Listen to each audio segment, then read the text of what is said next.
Hello friends, आज की biochemistry class में हम विटामिन टॉपिक के बारे में डिस्कशन करने वाले हैं। ये एक ऐसा टॉपिक होता है जिससे एग्जाम में क्वेश्चन बहुत सारे बनते हैं। ऑब्जेक्टिव टाइप जितने भी क्वेश्चन बनते हैं विटामिन से वो बहुत ही अच्छे क्वेश्चन होते हैं और ऐसे क्वेश्चन जो बड़ी आसानी से हम कर सकते हैं।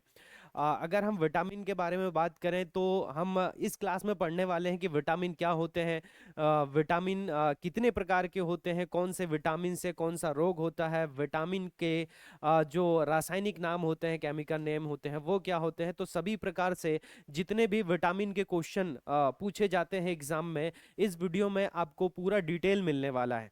तो बने रहिएगा लास्ट तक इस वीडियो में, ताकि विटामिन के बारे में आप पूरी जानकारी अच्छे से समझ सकें। तो शुरुआत करते हैं विटामिन के बारे में, समझते हैं सबसे पहले कि विटामिन क्या होते हैं।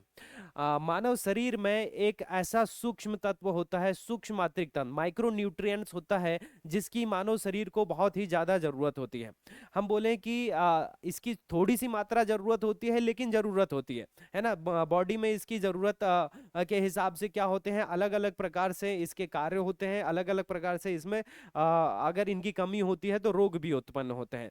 तो अगर हम विटामिन के बारे में परिभाषा के तौर पर बोलें कि विटामिन क्या होते हैं, तो विटामिन आर ऐसे विटामिन ऐसे कंपोनेंट होते हैं हमारे शरीर में जो जीवन के लिए बहुत ही कम मात्रा में आवश्यकता होती है, लेकिन शरीर की वृद्धि और विकास के लिए और हम बोले कि विभिन्न कामकाज के लिए इसकी आवश्यकता होती है। रासायनिक रूप से कहें तो एक ऐसे कार्बनिक यौगिक होते हैं जो हमारे शरीर की वृद्धि और विकास के लिए आवश्यक होते हैं, है ना। इंग्लिश में कहें तो vitamin are component of food which all living beings require in small quantity. Vitamin are essential for growth, development and proper functioning of the body. हमारे शरीर के लिए, वृद्धि के लिए, विकास के लिए और विभिन्न कार्यों के संचालन के लिए विटामिन क्या होते हैं, बहुत ही ज्यादा इसेंशियल्स होते हैं, जिनकी जरूरत होती है।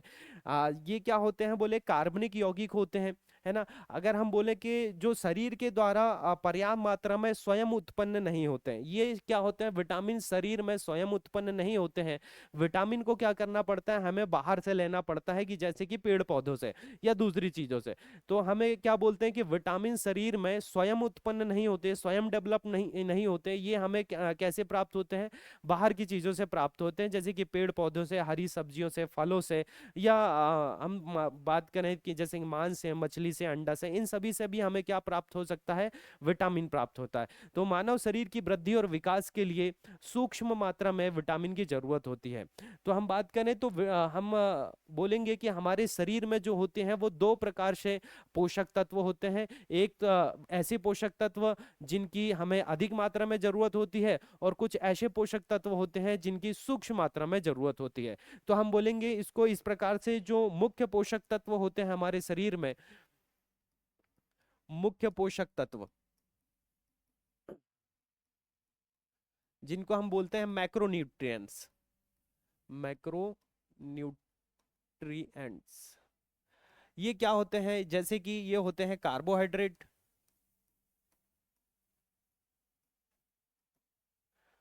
प्रोटीन और फैट। ये तीनों जो होते हैं इनकी हमें अधिक मात्रा में आवश्यकता होती है। लेकिन जो सूक्ष्म मात्रिक तत्व होते हैं जिनकी कम मात्रा में जरूरत होती है, सूक्ष्म पोषक तत्व, सूक्ष्म पोषक तत्व जो होते हैं इनको हम बोलते हैं माइक्रो न्यूट्रिएंट्स, जैसे कि विटामिन, मिनरल्स और फाइबर्स, है ना। कार्बोहाइड्रेट में हम बात करें तो जैसे कि शर्करा हो गया, प्रोटीन हो गया या फैट हो गया, है ना, इन्हें हम क्या कहते हैं, मुख्य पोषक तत्व। ऐसे पोषक तत्व जिनकी हमारे शरीर को अधिक मात्रा में आवश्यकता होती है। बिना कार्बोहाइड्रेट के, प्रोटीन के, फैट के हम अधिक लंबे समय तक सही से हमारी बॉडी काम नहीं कर सकती। लेकिन जो सूक्ष्म मात्रिक तत्व होते हैं जिनको हम सूक्ष्म पोषक तत्व या माइक्रो न्यूट्रिएंट्स कहते हैं, जैसे कि विटामिन, मिनरल्स या फाइबर्स वगैरह, इनके द्वारा भी हमारे शरीर में क्या होते हैं, बहुत सारी प्रक्रियाएं चलती हैं। इनके द्वारा हमारे शरीर में जो विभिन्न क्रियाएं होती हैं, वो सभी क्रियाएं जो होती है ये इनके लिए जरूरी होती है, किसके लिए? सूक्ष्म पोषक तत्व के लिए हमारे शरीर में विभिन्न क्रिया, तो इनकी उपस्थिति और इनकी उपस्थिति, दोनों की उपस्थिति हमारे शरीर में अनिवार्य होती है, लेकिन अधिक मात्रा में जो होते हैं वो मुख्य पोषक तत्व, और जो कम मात्रा में हमारे शरीर के लिए जरूरी होते हैं ये सूक्ष्म पोषक तत्व कहलाते हैं। तो विटामिन के बारे में कुछ और जानकारी जो एग्जाम में पूछी जाती है, समझते हैं विटामिन क्या है। विटामिन एक लैटिन भाषा का शब्द होता है। विटामिन क्या है? एक लैटिन भाषा का शब्द है जो बना हुआ है बीटा। बीटा का मतलब होता है लाइफ, और एमीन का मतलब होता है जीवन के लिए आवश्यक। तो जो जीवन के लिए आवश्यक होता है उसको ही हम क्या बोलते हैं? हम बोलते हैं विटामिन बोलते हैं। विटामिन क्या होते हैं? बोले ये कार्बनिक पदार्थ होते हैं, हमारे शरीर को, हमारी शरीर को इसमें सूक्ष्म मात्रा में आवश्यकता होती है, थोड़ी मात्रा में इसकी आवश्यकता होती है, लेकिन ये शरीर की समस्त जितनी भी प्रकार की मेटाबॉलिक रिएक्शन होते हैं, जितनी भी प्रकार की उपापचय क्रियाएं होती हैं, उनको कंट्रोल करने का काम करते हैं, नियंत्रित करने का काम करते हैं। इनकी कमी से, विटामिन की कमी से हमारे शरीर में विभिन्न प्रकार के रोग उत्पन्न हो सकते हैं, है ना। तो विटामिन हमारे शरीर के लिए क्या होते हैं? बहुत ही ज्यादा जरूरी होता है। विटामिन की खोज सबसे पहले किसने करी? तो इसके लिए दो वैज्ञानिकों का नाम बताया जाता है कि सबसे पहले ल्यूनिन ने 1881 में, और होपकिंस ने 1912 में विटामिन के बारे में खोज करी कि विटामिन ये होते हैं। लेकिन विटामिन जो नाम दिया सबसे पहले, विटामिन नाम जो दिया वो दिया है फंक ने।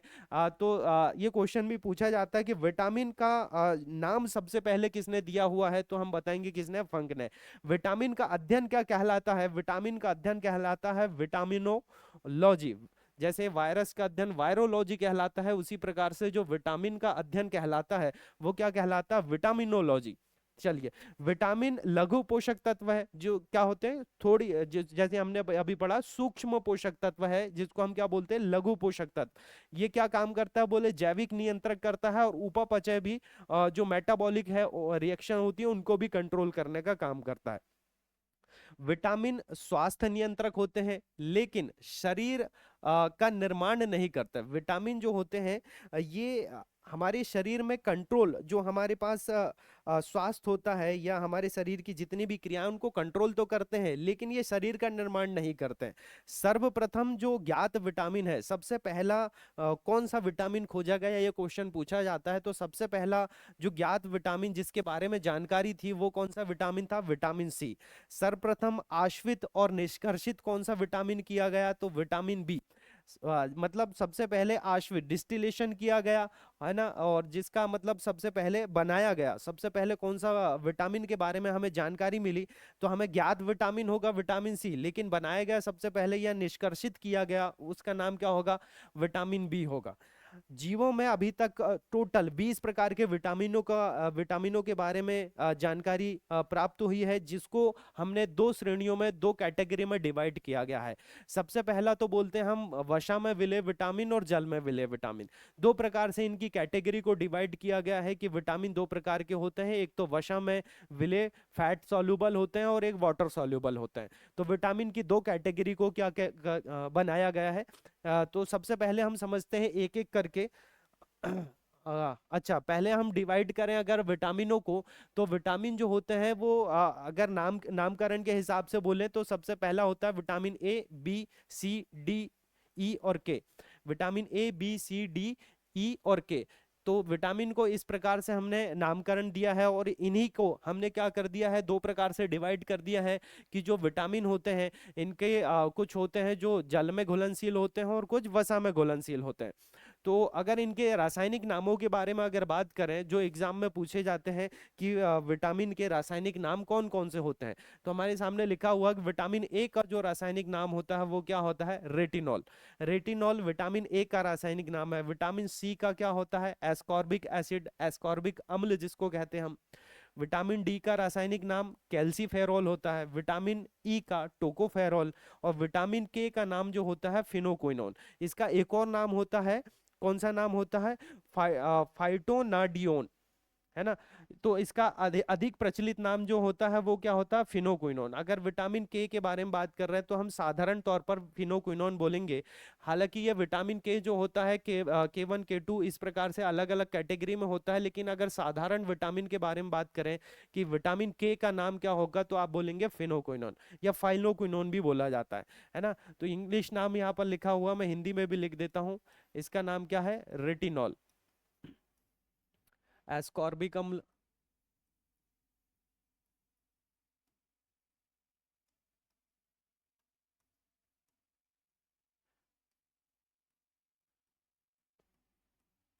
कैल्सीफेरोल,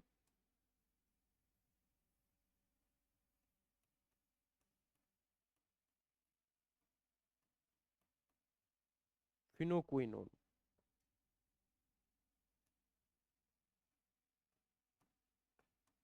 या फाइलोक्विनोन भी इसे बोला जाता है। तो ये कुछ विटामिन के रासायनिक नाम है जो एग्जाम में पूछे जाते हैं।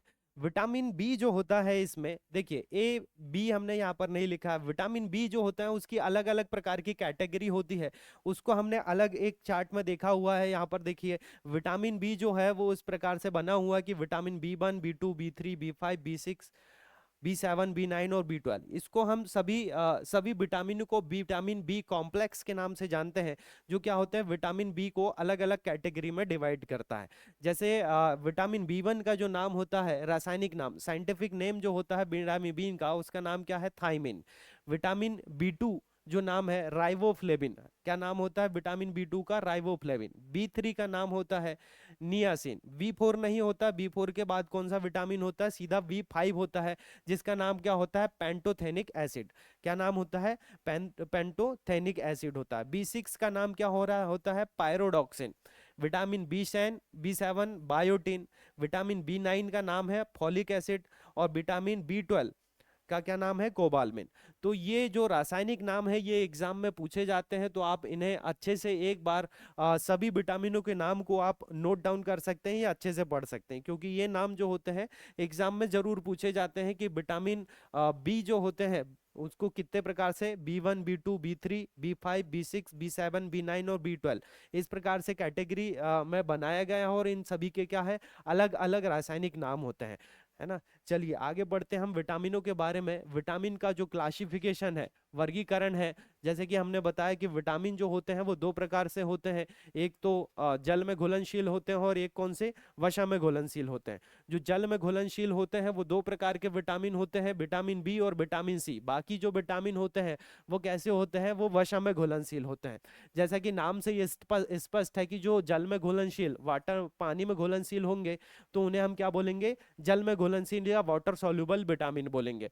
इनके दो प्रकार से उदाहरण बोल सकते हैं हम, जैसे कि बायोटिन, प्रोटीन, कार्बोहाइड्रेट, और वसा के चयापचय या मेटाबॉलिक जो रिएक्शन होती है इनके गठन को बढ़ाता है। इसकी जो कमी से होने वाला रोग होता है, जैसे कि आंतों में सूजन, इन्फ्लेमेशन ऑफ इंटेस्टाइन, इसकी कमी से कौन सा हो जाता है रोग, आंतों में सूजन हो जाती है। किसकी, बायोटिन की कमी। अभी हमने थोड़ी देर पहला बायोटिन किसका नाम होता है, बायोटिन नाम होता है किसका, B7 का। तो इसकी कमी से होने वाला जो रोग हो जाता है वो कौन सा होता है, आंतों की सूजन होती है, इन्फ्लेमेशन ऑफ इंटेस्टाइन होता है ना। तो ये कौन सा विटामिन होता है भाई, ये होता है वाटर सॉल्युबल विटामिन। इसी प्रकार से एक जल में घुलनशील विटामिन है विटामिन सी।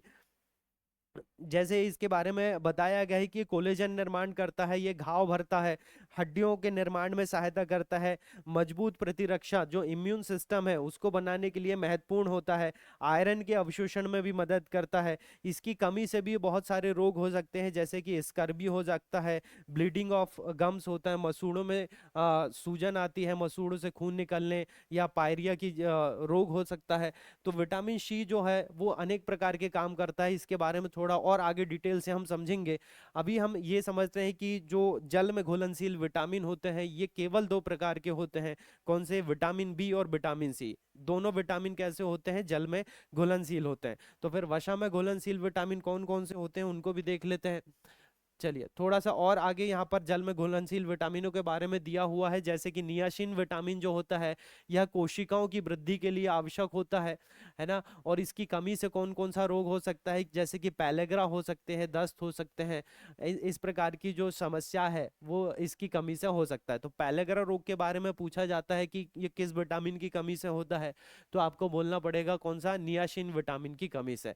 एक होता है फॉलिक एसिड जो न्यूक्लियोटाइड संश्लेषण के लिए आवश्यक होता है, इसकी कमी से गर्भावस्था के दौरान इसकी कमी से जो भ्रूण होता है, एम्ब्रियो जो होता है, इसके तंत्रिका तंत्र पर असर पड़ता है ना। तो हम बोलेंगे फॉलिक एसिड जो होता है ये बहुत ही ज्यादा आवश्यक होता है। जो गर्भवती महिलाएं होती हैं उनको भी फॉलिक एसिड की टैबलेट्स वगैरह दी जाती है पहले से, ताकि जो भ्रूण है, जो एम्ब्रियो बन रहा है, जो बच्चा बन रहा है, वो क्या हो, उसका नर्वस सिस्टम बहुत ही मजबूत बने, है ना। इसी प्रकार से एक और विटामिन है हमारे पास, राइबोफ्लेविन विटामिन, जो शरीर की कोशिकाओं के लिए विकास, जितनी भी सेल्स होती हैं उनके विकास के लिए महत्वपूर्ण भूमिका निभाता है। इसकी कमी से क्या होते हैं, इसकी कमी से बहुत सारे रोग हो सकते हैं, जैसे कि होठों में सूजन आ जाना या मुंह पे दरारें पड़ जाना, तो ये राइबोफ्लेविन विटामिन की कमी से होता है।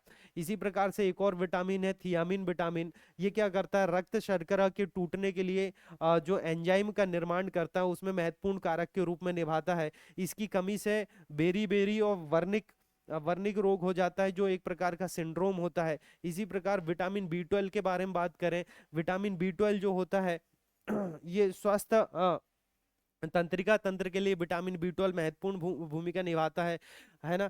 और विटामिन बी 12 की कमी से जो रोग होता है, ये तंत्रिका तंत्र जो होता है उस पर प्रभाव डालता है विटामिन बी 12।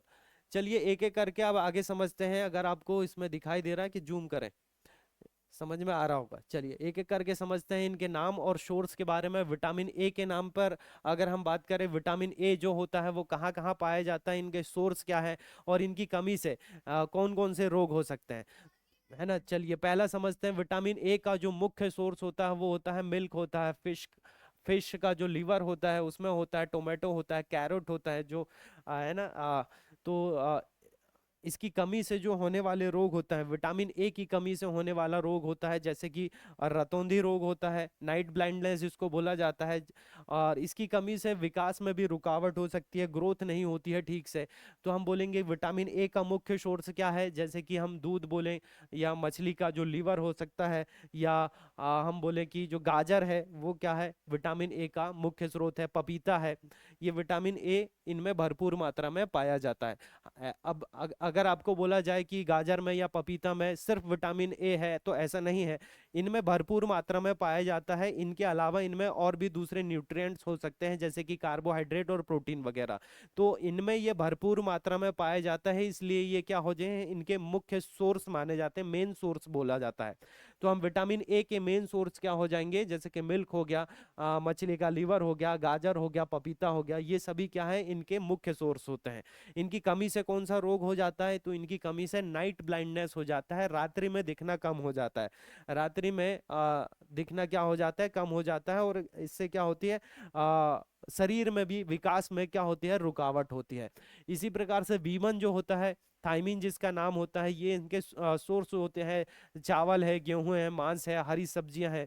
विटामिन बी 1 की कमी से बहुत क्वेश्चन बनते हैं कि विटामिन बी 1 की कमी से कौन सा रोग होता है, तो एक नाम है इसका बेरी बेरी। बेरी बेरी रोग होता है विटामिन बी 1 की कमी से। और इस रोग में क्या होता है, त्वचा संबंधी रोग होता है, त्वचा रूखी सूखी हो जाती है, और अनेक प्रकार से त्वचा संबंधी रोग उत्पन्न होते हैं, इसको हम बोलते हैं बेरी बेरी रोग। इसी प्रकार से बी 2 है, राइबोफ्लेविन बोलते हैं। ये राइबोफ्लेविन जो होता है ये एग योक में पाया जाता है, लीवर में होता है। इसकी कमी से जो होने वाला रोग होता है, जैसे जीभ में सूजन होता है ना, विकास, पाचन में बाधा करता है, विकास में अवरोध उत्पन्न करता है। इसी प्रकार से पेंटोथेनिक एसिड होता है, जो विटामिन बी 5 जिसको बोला जाता है, ये जौ में पाया जाता है, मक्का में, चावल में होता है। विटामिन बी 5 की कमी से एक रोग होता है, ये बहुत बार एग्जाम में आया हुआ है, कौन सा रोग है, पैलेग्रा रोग होता है। इसमें क्या होता है कि त्वचा की जो रंजकता है, त्वचा का जो रंग है वो थोड़ा सा गड़बड़ा जाता है, त्वचा का कलर अलग हो जाता है। जो हमारी रीढ़ की हड्डी होती है इसमें विकृतियां आना उत्पन्न हो जाती है ना।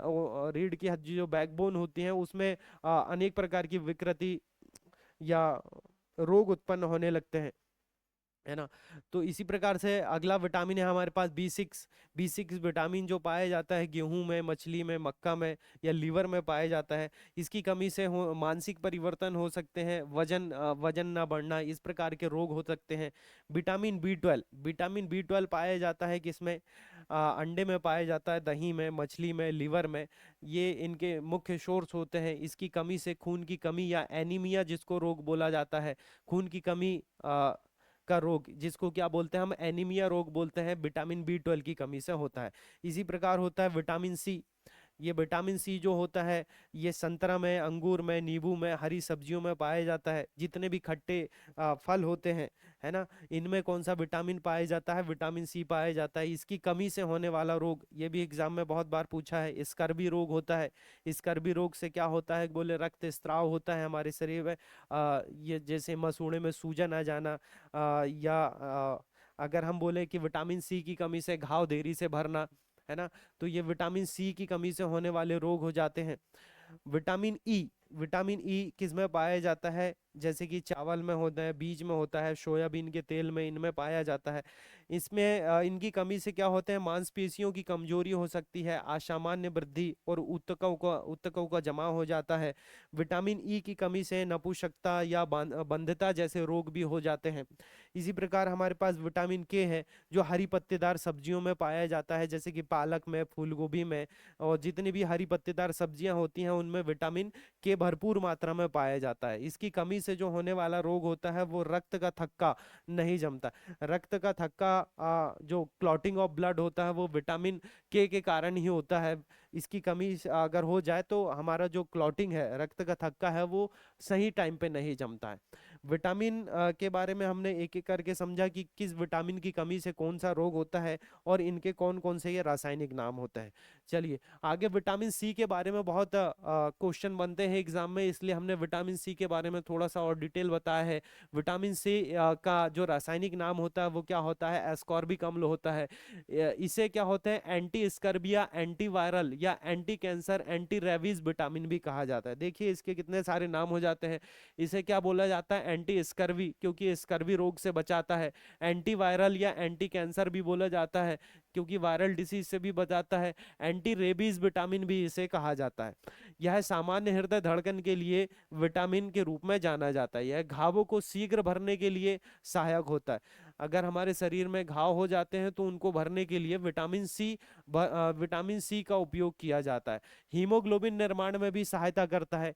संयोजी ऊतक जो होते हैं उनके निर्माण में भी सहायता करता है। ऊष्मा और प्रकाश से ये क्या हो जाता है? नष्ट हो जाता है। अगर ज्यादा लंबे समय तक अगर इसे प्रकाश में रखा जाए या धूप में रखा जाए या इसमें ऊष्मा दी जाए तो ये क्या हो जाता है? नष्ट हो जाता है। इसकी कमी से होने वाला रोग कौन सा होता है? तो मसूड़ों के रोग हो सकते हैं, दांतों दांतों में रोग हो सकते हैं। जैसे मसूड़ों में जो रोग होता है ना, मसूड़ों में सूजन आ जाती है या ब्लड निकलने लगता है, तो मसूड़ों के रोग हम इसको बोलते हैं, या फिर बोलेंगे हम स्कर्वी रोग होता है ना। तो विटामिन सी की कमी से होने वाला रोग स्कर्वी रोग या मसूड़ों के रोग हो सकते हैं।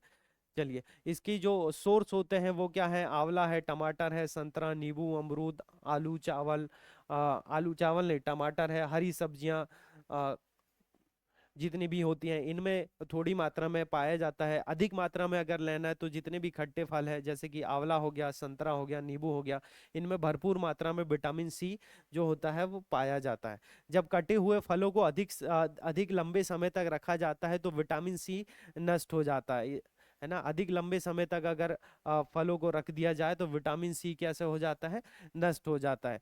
सर्दी होने पर एस्पिरिन या एंटीबायोटिक का प्रयोग करते समय साथ में विटामिन सी का भी प्रयोग करते हैं, जिससे उन दवाओं का असर जो होता है वो बढ़ जाता है। इसलिए क्या होता है, जब भी एंटीबायोटिक दी जाती है तो उसमें विटामिन सी अगर साथ में ले लिया जाए तो उन दवाओं का असर जो होता है वो बढ़ जाता है।